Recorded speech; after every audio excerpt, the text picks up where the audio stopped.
They said the goddess drank too deeply, that the Nile turned red not with wine, but with blood, that the sun itself birthed a creature too terrible to control. Sekhmet, the Eye of Ra, was not created to protect. She was forged to punish. Sent to scour the wicked from the earth, she did her job a little too well. Cities emptied, fields withered, survivors cowered in temple doorways as smoke curled across the sand. And just when it seemed Egypt might be erased by the very force meant to save it, the goddess fell asleep. Or so they claimed. But what if she didn't? Not all myths stay locked in tombs. Some breathe through ancient dust, some whisper through temple cracks, and some, like Sekhmet's, flicker like heat haze, half memory, half warning. So take a slow breath. Let the desert silence press in. We're going back.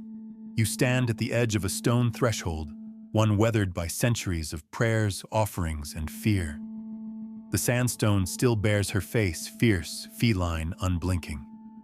Sekhmet, the lioness of flame, warrior of the gods. One hand grips an ankh, the other a blade. Her statues weren't meant to comfort. They were built to contain. And in every one there's a stillness too sharp to be peace, as if she's listening. Sekhmet's legend is older than most of Egypt itself. She wasn't born in a cradle of love, but summoned by Ra's fury, a weapon to correct what he saw as chaos among humankind. But how much of that chaos was real? What did the ancients actually fear? And why did they build so many temples, rituals and festivals, not just to praise Sekhmet, but to calm her? Over the next few chapters, we'll unravel a mystery buried beneath scarabs and papyrus. Was Sekhmet merely a mythological tale of divine anger, or was she something more? Could her story mask a real historical catastrophe? One that scorched skies, burned crops, and rewrote the Nile's flow, a natural disaster encoded in divine metaphor. Or a warning etched in sandstone, for those willing to read it. Before we venture further into the shadows, take a moment to subscribe so you never miss a secret that history has tried to forget. They didn't pray for Sekhmet's arrival. They pleaded for her restraint. From the very beginning, her origin wasn't wrapped in the gentle poetry of birth hymns or divine longing. It was forged in a tantrum of celestial scale. The myth begins simply enough. Humanity had disappointed the gods. Ra, the sun god, weary of mankind's disobedience, chose not to reason, not to warn, but to punish. And so from the fire of his eye, his most potent focused essence, he summoned a force to burn away the corruption. That force was Sekhmet. The earliest temple inscriptions from Karnak and Kom-Ombo don't just describe her as divine, they describe her as weaponized. She who mauls, mistress of dread, she before whom evil trembles. These weren't titles for a goddess of healing or guidance. These were warnings carved in granite. You can almost hear the tremor in the stonecutter's hand. But one detail in her myth stands out like a claw mark. Sekhmet doesn't stop killing. Ra sends her down to cull only the wicked, but she quickly loses interest in moral distinction. According to the Book of the Heavenly Cow, she becomes intoxicated by bloodlust. The gods grow afraid. Even Ra, her creator, realizes he can no longer control her. So they turn to trickery, drenching the fields in beer dyed red to resemble blood. Sekhmet drinks. She sleeps. The world survives. At first glance, this sounds like a tidy myth to teach obedience. Disobey the gods, unleash destruction, and hope the divine mercy kicks in before you're flattened. But the intensity of the tale, the sheer terror in its details, has led many scholars to question whether it was inspired by something more tangible. Ancient cultures often encoded real events in symbolic terms. So what exactly might have made the Egyptian priests believe that their god had become a threat to life itself?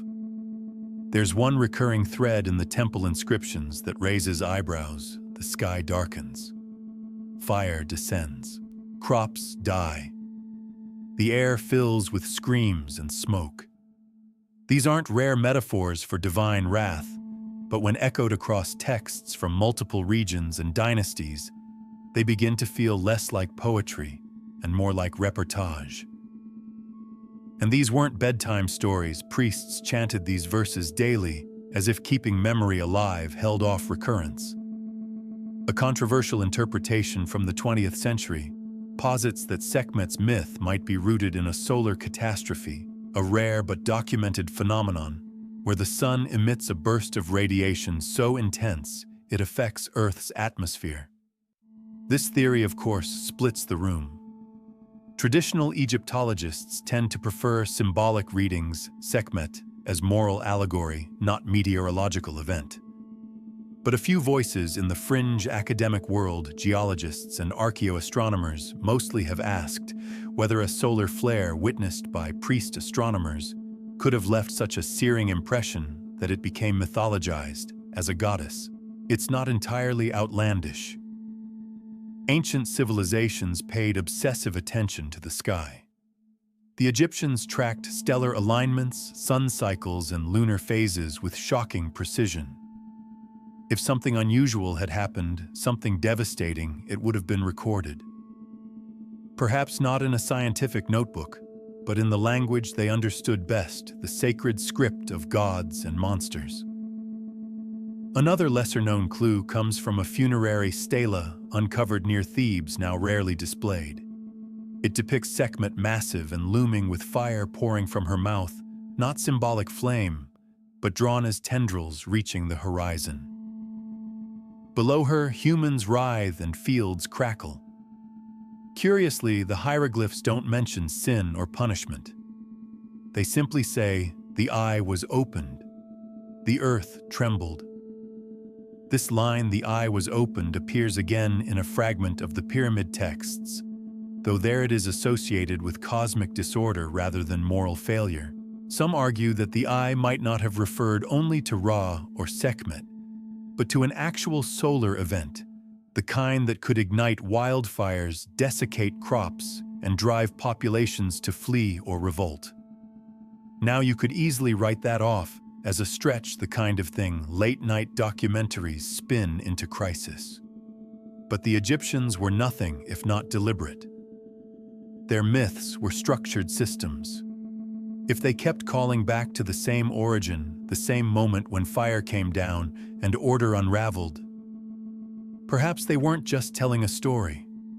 Perhaps they were remembering something.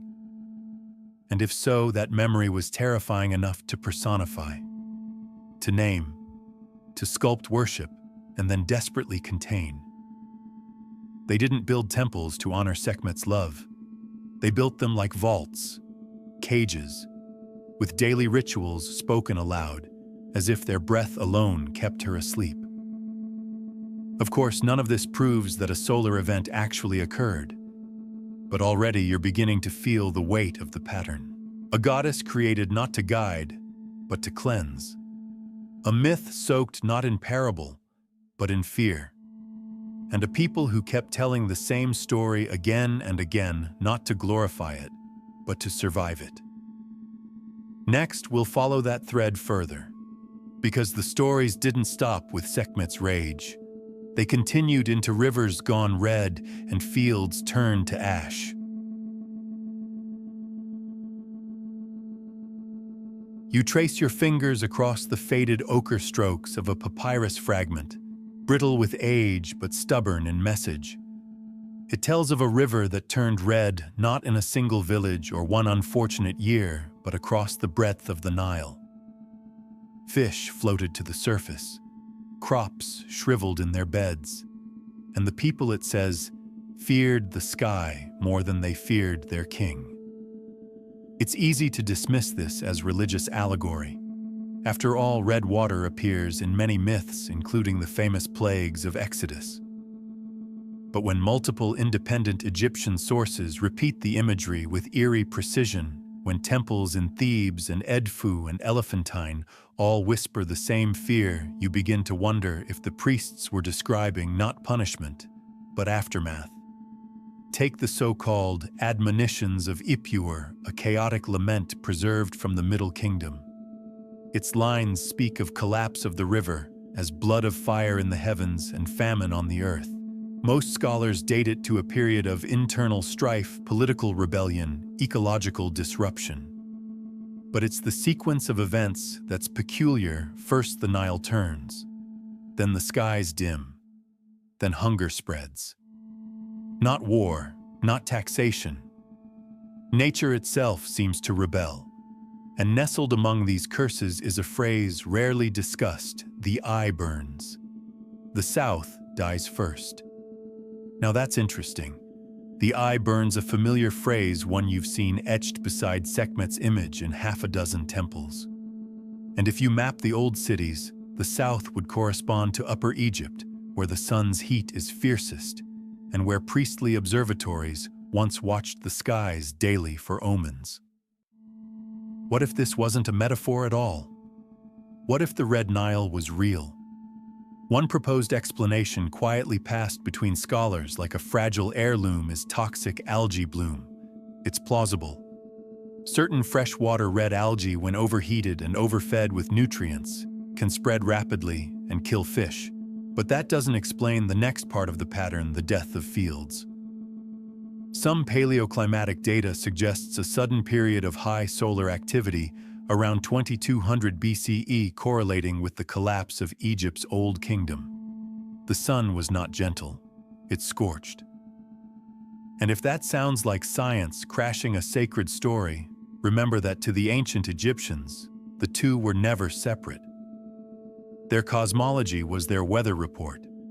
If Ra's temper burned a field, you didn't blame photosynthesis, you prayed, you wept. You built stone lions and asked them to sleep. A more controversial theory, less palatable in ivory towers but compelling in fringe circles, points to volcanic ash. Certain minerals released in eruptions can redden water-poisoned soil and dim the sun. There's circumstantial evidence that a distant eruption, perhaps from the Aegean or even as far as Anatolia, could have thrown the ecosystem into chaos. This would have been interpreted not as geology, but as divine wrath. Sekhmet's breath, not magma. Her claw, not tectonics. In either case, the sky plays a central role. A shift, a flash, then disruption. And isn't it peculiar that the myths don't isolate these disasters? Sekhmet appears not at the beginning of a kingdom, but during its fracture. Not in times of glory, but in times of dust. She doesn't preside over banquets. She prowls ruins. One carving from the temple of Mut, Sekhmet's sister deity, though far more temperate, shows both goddesses standing beneath a dark disk ringed with red flames. Scholars have called it symbolic, a duality of womanhood, destruction and mercy. But the scale of the disk, the way its rays drip downward rather than shine, feels less like metaphor and more like memory. Perhaps they were trying to preserve something they couldn't explain, a vision in the sky too terrible to forget. And it wasn't only visual. The inscriptions speak of silence, crops dying not only from heat, but from fear of the wind. That's not poetry, that's drought, dust storms, famine, a population broken by something they couldn't see but felt pressing on their chests. And always there is her name, Sekhmet, not invoked as protector, but as a force to be pleaded with, appeased, contained. The implication isn't that she was worshipped in love, but in fear of recurrence. The Red River, the scorched earth, the silence that came after. It's here the question opens again, wider this time. Were these texts describing a divine rage or encoding a memory of a natural disaster so intense that only myth could preserve it? And if they were remembering something, Why did they whisper it across so many generations? You step back from the papyrus. The symbols shimmer in torchlight. Behind them, still lingering in the glyphs, is the suggestion of sequence. An eye opens, the sky bleeds, and the earth starves. A pattern. One that frightened them enough to write it down not once, but everywhere. Next, we turn to those who spent their lives trying to hold that pattern at bay, the priests. Guardians of Sekhmet's temples, architects of her daily rituals, not to summon her, but to keep her asleep. You walk through the ruins of a forgotten chapel near Memphis, where wind whispers through broken columns and lions carved from red granite watch you with blank, judging eyes. This wasn't a place of worship in the modern sense. It was a bunker, a ritual containment zone. Every line etched into its walls, every offering dish and polished obelisk served one purpose: to prevent Sekhmet from waking up angry. Among all the Egyptian deities, she is uniquely feared after her moment of creation. Ra birthed her from his eye, yes, but it was humanity who seemed terrified she might come back. The priests didn't glorify her so much as manage her, like ancient handlers circling a sleeping volcano. Their daily rituals were rigid, relentless, and according to temple scrolls, essential. If you skipped one even once, the consequences were not just personal misfortune. They feared collapse. At the heart of this system was a cycle of pacification. Each morning before sunrise, Sekhmet's statue was washed, anointed with oils, dressed in fresh linen, and offered incense and beer. The beer wasn't for joy. It was to lull her, to remind her of the day she drank herself into slumber after nearly destroying humanity. It's a peculiar thing worshipping a goddess by reenacting the very trick that once subdued her. But that's what they did. Every day, for centuries. As if reminding her of her nap was the only way to guarantee another 24 hours of peace. The ritual text from the Temple of Karnak specifies an exact sequence of hymns and gestures, all designed to soothe the eye. Even the language avoids her name in some places, referring instead to she who must not be disturbed. It's hard not to think of her less as a deity and more as a kind of ancient containment protocol. The priests were caretakers, yes, but also wardens. They weren't trying to praise her. They were trying to keep her in check. There's one curious detail in the daily ritual records, a reference to flames seen at the horizon. Scholars have debated whether this referred to dawn, to metaphorical wrath, or perhaps something more literal. Because here's where things get strange. Records of increased Sekhmet ritual activity often coincide with reported celestial phenomena, solar eclipses, unusual auroras, dust storms, even periods of extreme heat. These weren't merely coincidences. The priesthood, it seems, tracked the sky obsessively and adjusted their rituals accordingly. If the sun changed even slightly, they intensified their efforts. They didn't just believe Sekhmet could return, they believed she would unless held at bay. One rarely discussed tablet found near the Temple of Mut refers to the day the eye blinked twice, a phrase that sounds innocuous until you notice it appears alongside depictions of crop failure, panic, and mass animal death. Was this a solar eclipse? A solar flare? A cultural memory of an atmospheric disturbance that had no scientific name, only fear? This is where the obscure detail becomes even more unsettling. In the Temple of Medinet Habu, there is a lesser-known chamber filled with over 700 small Sekhmet statues. Some are seated, some standing. None are smiling. They're arranged in a silent geometric grid like watchers' guardians or batteries. There's no inscription explaining their presence. Some believe they were intended to distribute her energy evenly across the land to dilute her wrath. Others think they were decoys designed to distract her gaze. but no one really knows. Even the ancients seem to treat this chamber with hushed reverence. There's debate, of course. Some scholars argue these rituals were simply part of the larger Egyptian obsession with order or ma'at. Sekhmet, they say, was just the symbolic counterbalance to chaos. But others find the scale and precision of her containment unnerving.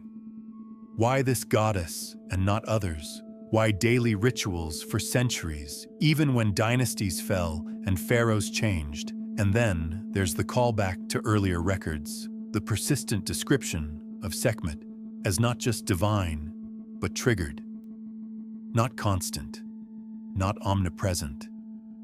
Something that could be awoken. Something that had once been awoken. And that idea of a force waiting to be triggered again echoes through every chant, every incense bowl, every red granite lion watching from temple walls. It wasn't just about belief, it was about survival. Some modern researchers have pointed to psychological trauma theory, that perhaps these rituals served as a cultural response to an ancient catastrophe, an attempt to gain control over something uncontrollable. That by personifying the disaster as a goddess and then controlling her through ritual, the society found a way to manage its fear. It's a compelling theory, one that doesn't require supernatural events. But it does beg the question, if the trauma was so great, it required daily appeasement for 1,000 years. What exactly happened? You move past the statues, feeling their eyes linger. These were not decorations. They were warnings locked in stone, carved not for glory, but for containment. Next, we follow the gaze of those who looked skyward with equal reverence and fear, the astronomer priests, those who may have watched the sun too closely and left us clues about what they saw. In a chamber at Heliopolis, once the beating heart of Egyptian solar worship, you find yourself staring at a ceiling painted with stars that no longer shine where they once did. Beneath your feet, the stone bears the scorch of countless offerings, incense oil, charred resin. And on the walls, the story of the sky not told in verse, but in measurement. Constellations, equinoxes, alignments. These weren't just decorations, they were data.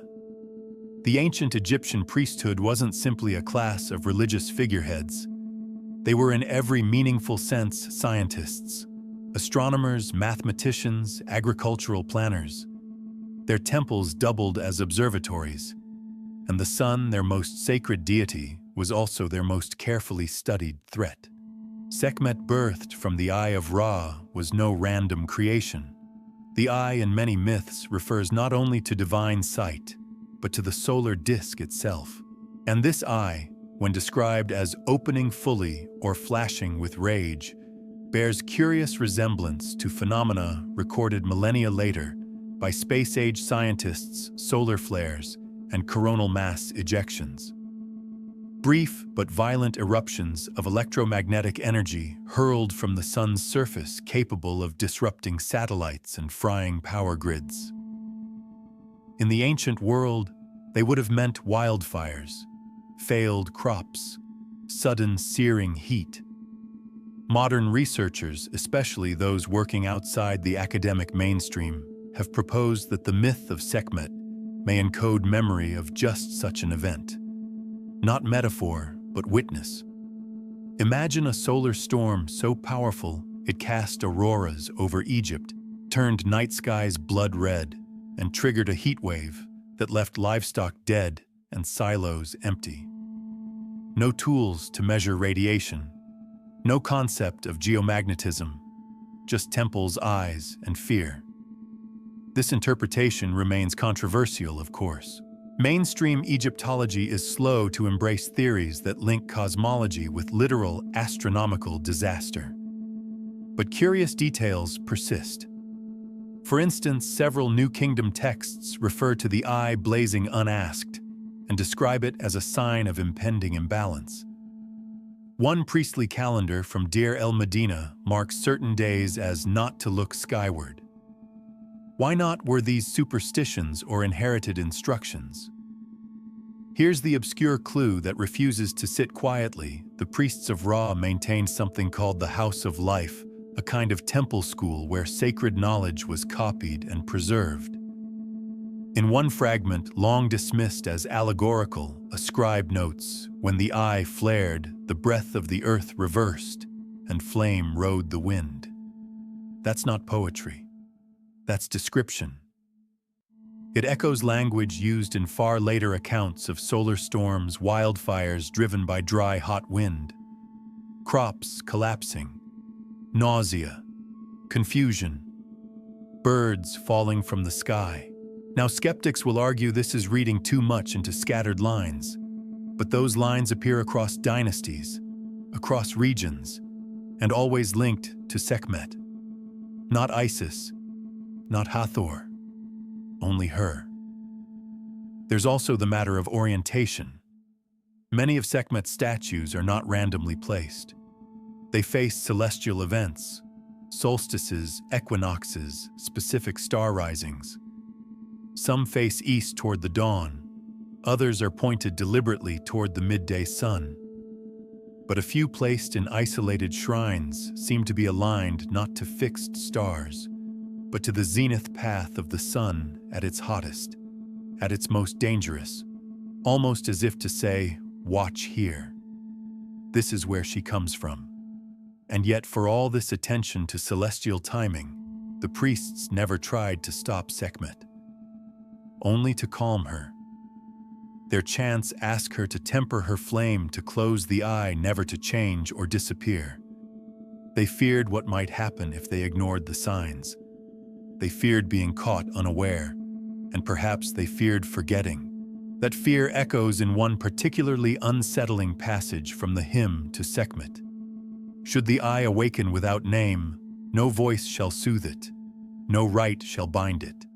The sky shall boil, and the people shall forget what coolness is." Again, not just wrath, but uncontainable wrath. A runaway force. That sounds less like a goddess gone wild and more like radiation unleashed with no concept of how to defend against it. Even the famed calendar of lucky and unlucky days used by both farmers and scribes contains spikes of days of the eye, often bunched around the height of the dry season. On those days, work paused, travel ceased, offerings doubled.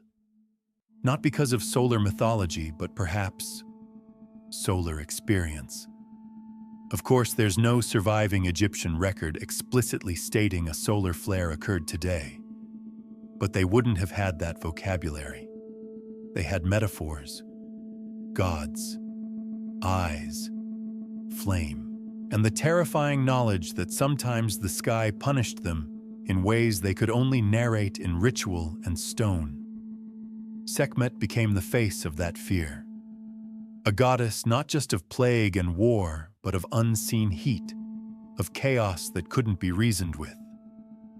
She is the memory of the sun at its worst, made flesh and lion and fury. And so the priesthood watched, measured, chanted, not to create something divine, but to restrain something remembered. Not every culture builds rituals to put their gods to sleep. Next, we'll step into the heart of their most peculiar ritual. One reenacted every year, not in temples, but in the open fields, where thousands gathered to drink, dance, and remind a goddess to stay drunk enough not to kill again.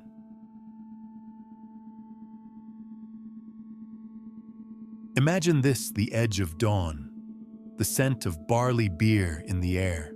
Thousands gathered in open courtyards, garlands wound through their hair, priests trailing incense through the crowd like silent shepherds. The people dance slowly at first, then with feverish abandon. They sing songs older than their grandparents. They laugh, they chant, they drink. But this isn't celebration, it's prevention. This is the festival of intoxication, one of ancient Egypt's most enduring and least understood rituals. And it exists for one reason: to keep Sekhmet asleep. Every year on the first day of the flooding season, the people reenacted the myth of Sekhmet's pacification. Not the creation of the world, not the crowning of a god. But the moment the goddess was tricked, lulled by dyed beer into sleep after her killing spree threatened to end all life. And so they drank. All of them. The rich, the poor, the priestly, the common. For one strange, beautiful night, Egypt surrendered to ecstatic inebriation, to keep her memory drunk. At first glance, this sounds like your classic agricultural festival. Fertility renewal, the rising of the Nile.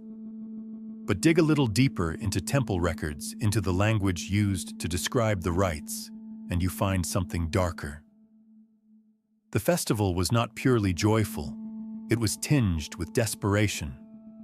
The prayers chanted during the event, far from cheerful, included pleas like "May she not awaken," "May the flame be cooled," "May the eye turn away."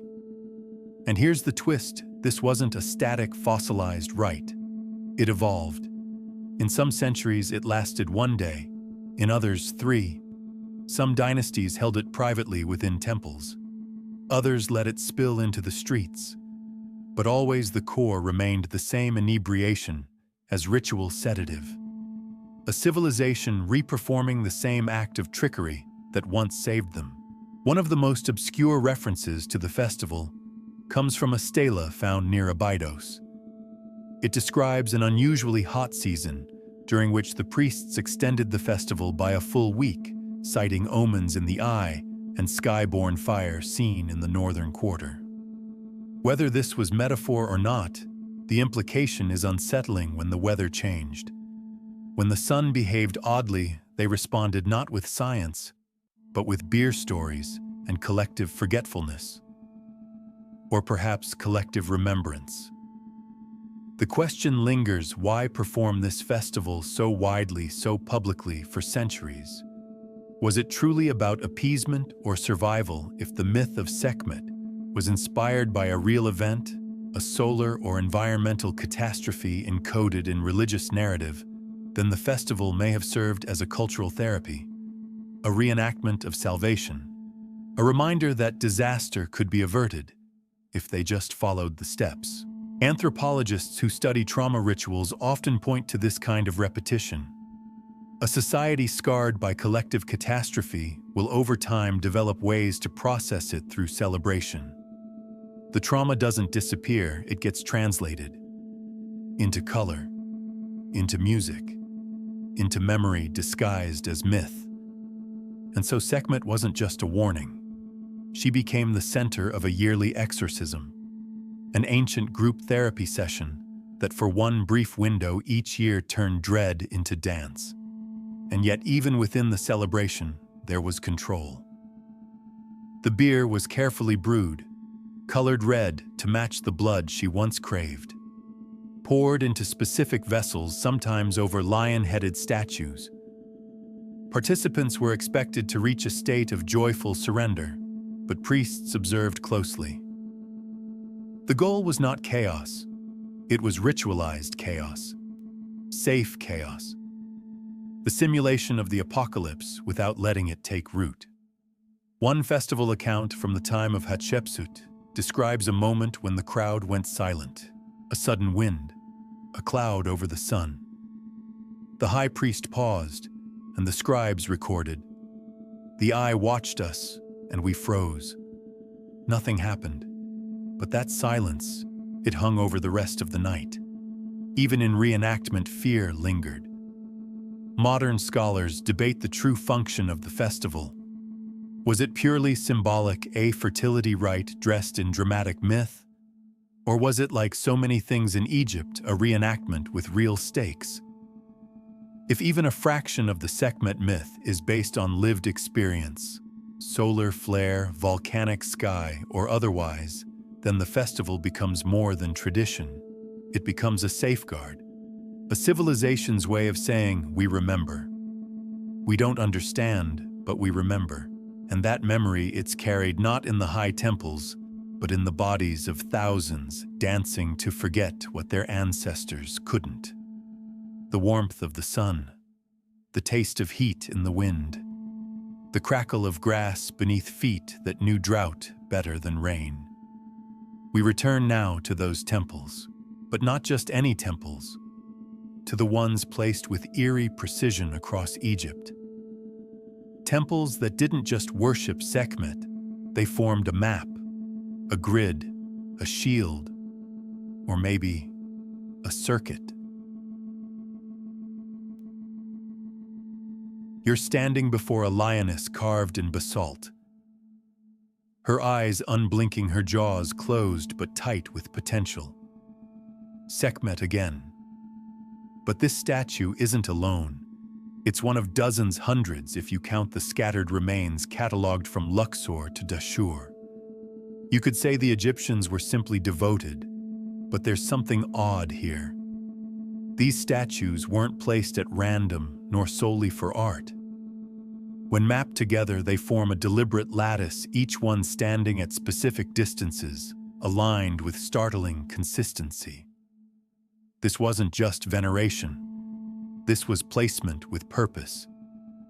Across Egypt, from massive complexes like Karnak to isolated desert shrines, Sekhmet's temples and statues fall along a near mathematical network. Scholars have noted this before quietly and often with discomfort. Some chalk it up to logistical convenience: roads, river access, major population centers. But when you overlay this pattern with geological fault lines and zones of magnetic activity, a different picture emerges. Her statues aren't just near power, they sit on it. One cluster near Fayum sits directly above a geothermal vent. Another near Abu Ghurab lies on a high-density quartz ridge, the kind that modern sensors register as unusually energetic. Ancient peoples didn't have magnetometers or satellite mapping, but they had intuition, observation, time, and they seemed to know exactly where to place her. The implication grows stranger. If Sekhmet was seen not only as a goddess of fury, but a conduit of solar force, then placing her statues at sites of energy was no accident. It may have been an attempt to anchor that force, to bind it, to localize and dissipate it. Imagine them not as idols but lightning rods, not prayers but regulators. One obscure fragment from a priest's notebook, preserved only in a secondary inscription on a temple wall, mentions the taming of her flame through stone and place. That phrase, repeated again in a separate papyrus, suggests a spatial element to their control of Sekhmet. Not just chance, geometry, location. Grid logic before grid was even a word. The statues themselves add another layer to the mystery. While many follow the same general design, seated lioness, solar disk, upright spine, others show subtle deviations. One paw slightly forward, head tilted toward a cardinal point, inscriptions carved only on the left side. And here's where it turns esoteric in a few cases. Those variations align with solar paths, lunar cycles, or even seasonal wind patterns. It's as if each statue is tuned, calibrated. We've already seen how Sekhmet was feared more than praised. Her worship was cautionary. Her image invoked not for blessing, but for restraint. So why replicate her so many times? Why not once and done? Perhaps the answer lies in redundancy, a safety net. You don't build one dam, you build many, each one catching a little of the flood. If they viewed Sekhmet as the eye-unleashed solar wrath embodied, then her temples became containment units. Pressure valves along the spine of a civilization constantly exposed to the sun's mercy or its fury. Now comes the controversial piece, the idea that these placements weren't just mystical, but functional. Some fringe theorists propose the Sekhmet grid was a kind of early energy manipulation network, not in the science fiction sense of force fields or alien tech, but something subtler. A cultural acupuncture, temples laid atop ley-like lines to stabilize weather patterns, influence flood cycles, or simply harmonize with whatever force they believed Sekhmet was. That theory, as you'd expect, remains unwelcome in academic journals, but it persists in side conference whispers, in annotated footnotes, and among a handful of geologists who noticed that areas heavy with Sekhmet imagery tend to report slightly different soil chemistry. Less alkaline, more fertile. Coincidence, maybe. But the priests of her cult were never casual about placement. And then there's the matter of orientation. Most Egyptian temples face east toward the rising sun, but Sekhmet's temples sometimes face south or even west toward dying light. One at Qam el-Hizn aligns not with any solar or lunar body, but with the Pleiades, traditionally a harbinger of danger in multiple ancient cultures. Why diverge from cosmic orthodoxy? Perhaps because they weren't watching the sky in general. They were watching her, the eye, the one part of the sun that might open without warning. And in that case, the temples became sentinels. Statues became warning bells carved from basalt. There's one chilling legend recorded in the Greco-Roman period when Sekhmet worship had declined. It tells of a village that moved one of her statues inland to make room for a grain store. That year, the fields dried, animals fled, and the priest wrote, "We disturbed the sleeping lioness, and she yawned fire." Folktale likely. But that fear of relocating her is uniquely persistent. Even the Romans left most Sekhmet statues untouched, despite repurposing nearly everything else. So now, as you stand in the sand shadow of another lioness, her head slightly turned toward the horizon, you wonder. Were these statues guardians, anchors, or silent witnesses to something once unleashed and never fully forgotten? Next, we return to Heliopolis, but not to its libraries or gardens. We descend into its bloodier past, where a priesthood grew obsessed with sacrifice, prophecy, and flame, and where the line between worship and warning blurred into crimson haze. You descend into the ruins of Heliopolis, not the poetic city of golden dawns, but the hidden underbelly of Egypt's most sacred solar capital. Beneath layers of orderly pillars and sun-kissed hieroglyphs lies something older, raw. It's here that Sekhmet's shadow stretches longest in the blood rituals that most tourist guides skip and most scholars tread around gently. But the records remain scrawled in priestly shorthand or buried in secondary margins. Blood was spilled here. Not metaphorically, not symbolically, literally. Heliopolis was the heart of Ra's cult, and thus by extension Sekhmet's. Where the sun rose, so did the eye. But alongside its reverence for light and cosmic order, there emerged a darker practice: ritual bloodletting. Early dynastic texts hint at animal sacrifice done in precise quantities at precise times to calm the flame. But some later inscriptions, particularly from the Ptolemaic period, describe blood drawn from the living. Not executions, not punishment, offerings, drops of life in exchange for solar peace. It's uncomfortable. The Egyptians are often praised for their cleanliness, their balance, their refusal to devolve into the gruesome spectacles favored by other ancient civilizations. But here in the shadow of the obelisks was a cult that viewed blood as a necessary medium between order and chaos. Not wild slaughter, measured, sacred, intentional. One obscure ritual described in the scroll of the ninefold flame mentions a ceremony where priests would prick their own thumbs, letting blood fall onto a heated copper disc, symbolizing the eye of Ra, to quiet the burning. It's almost surgical in its symbolism: pain to prevent greater pain.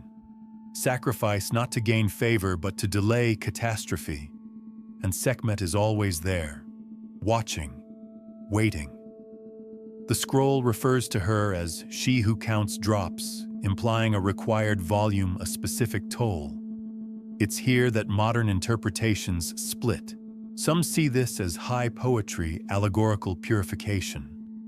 Others argue that the consistency of these blood rites across centuries and locations points to something more ingrained, a culture that remembered too well what happened when the flame went unchecked. And it wasn't just blood. Fire, too, plays a central role.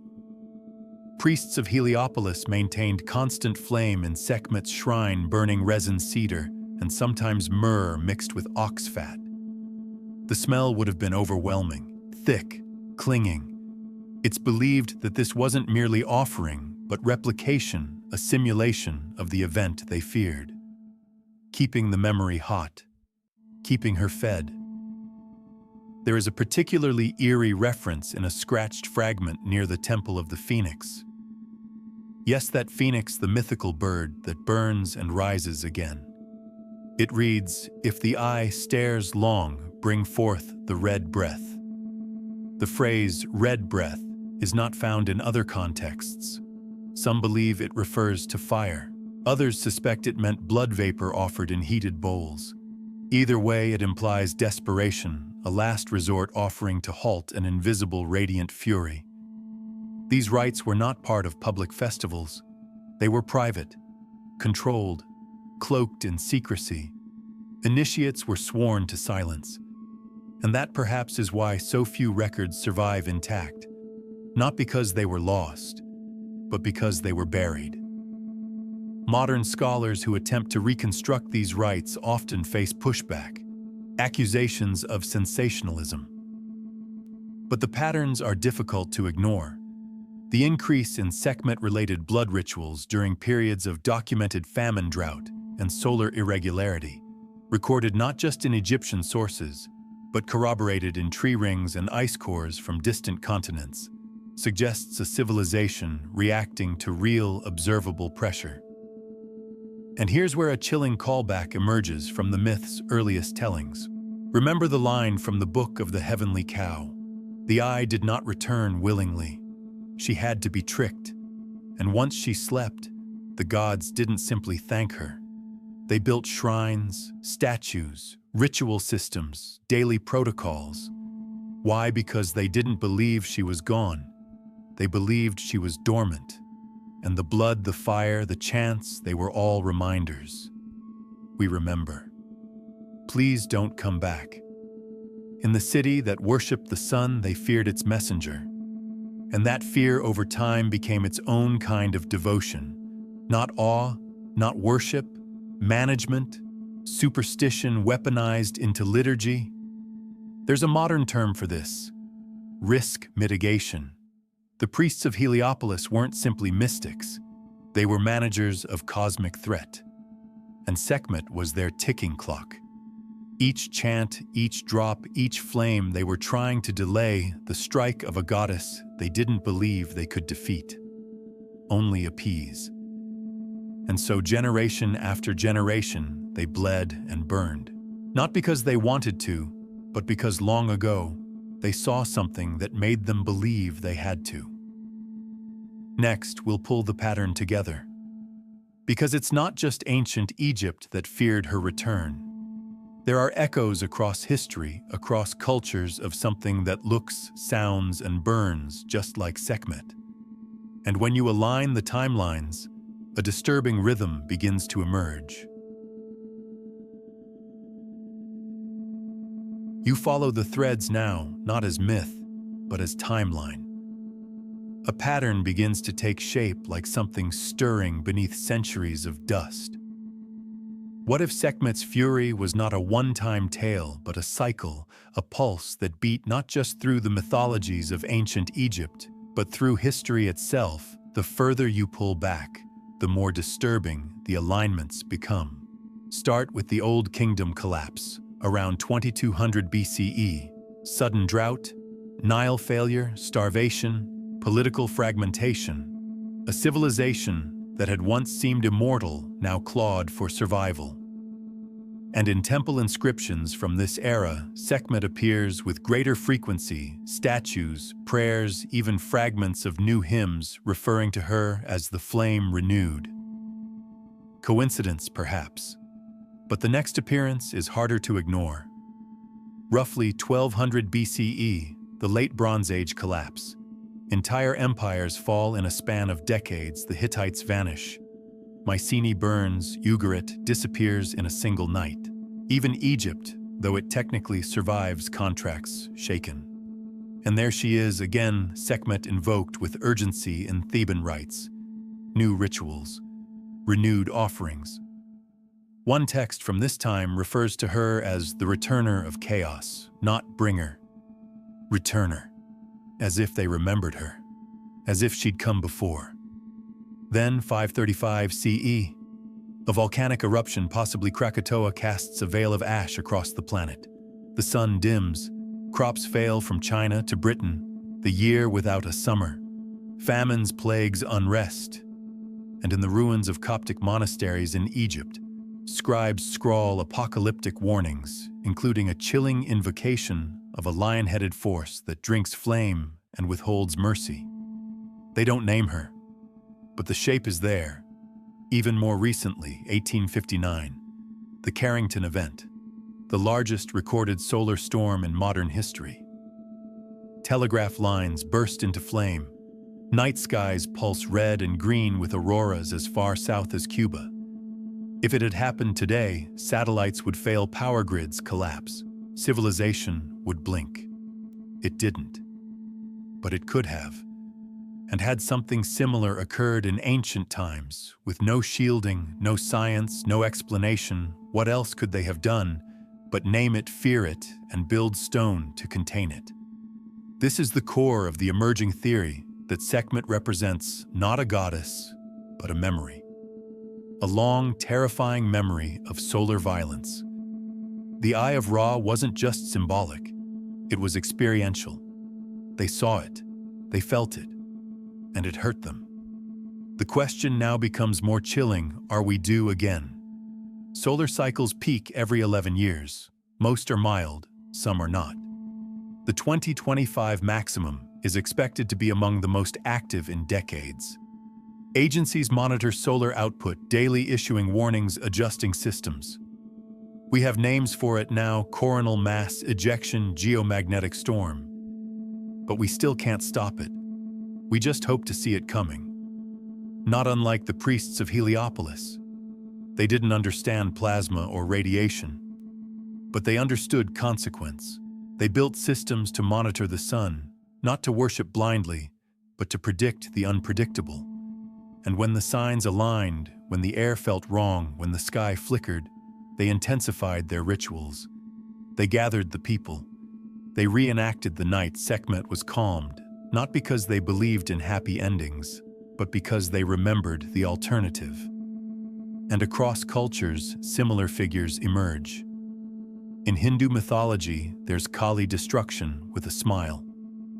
In Norse myth, Sol rides the sun chariot and flees from the wolf Skull, who, if he catches her, brings Ragnarok. In Mesoamerican belief, the fifth sun will one day be destroyed. Again and again, across millennia, we see cultures naming the same fear that the sun giver of life can turn. But only the Egyptians personified it with such specificity, gave it form, named it, built temples to manage it. They remembered something. Something we, with all our satellites and sensors, may still be underestimating. It makes you wonder what other rituals were misread as superstition. What other deities were not beliefs, but responses? And if Sekhmet's presence spikes during times of crisis, famine, fire, sun's strange weather, then what exactly were they seeing when they wrote, "The eye is open and the land does not breathe"? This isn't about predicting doom. It's about listening to echoes, the kind that stretch from basalt lionesses to the humming servers of modern observatories, from priests who bled into copper bowls to engineers shielding satellites. The language is different. The fear is the same. And now we return to the sand, to the final mystery. Because if Sekhmet is more than myth, if she was the encoded memory of a solar catastrophe, then perhaps she never left.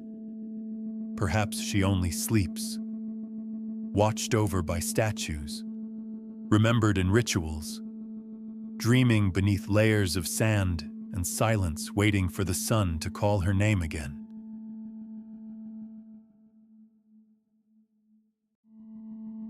The heat lingers long after the sun has slipped below the horizon, and the stones of Sekhmet's temples radiate a quiet warmth, residual, stubborn, unwilling to forget.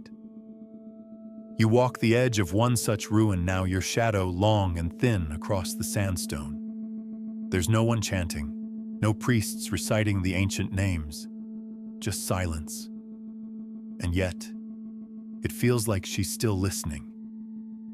Sekhmet's story has never really ended. It was paused, folded into rituals, tucked inside statues. Not because the people believed she had vanished, but because they feared she was merely sleeping. Beneath every invocation, every offering, every carefully aligned temple, there was the same quiet urgency: keep her calm.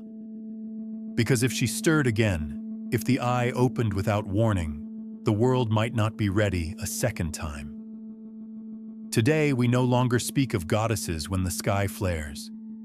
We speak of radiation, of infrastructure collapse, of solar maximums, and satellite shielding. But the fear is the same. We still watch the sun nervously, still track its cycles, still brace ourselves when it pulses hotter than expected. The vocabulary has changed. The vulnerability has not. Sekhmet is no longer feared in name. But the thing she represented, whatever sparked those first myths, whether it was fire from the sky or famine from the soil, still hovers just outside our reach. And that's the part the ancients understood best. Not the science, the rhythm, the way disaster returns, the way fire always finds its way back to dry grass. Maybe that's why they left so many statues, not as worship, as reminders. So if you ever find yourself walking alone in the desert and the air stills and the horizon turns too bright, too fast, remember the chants, the beer, the lion, the blood. And remember this: they didn't build those temples to praise her. They built them to contain her. And she may still be there, just beneath the sand, just beneath the heat, waiting.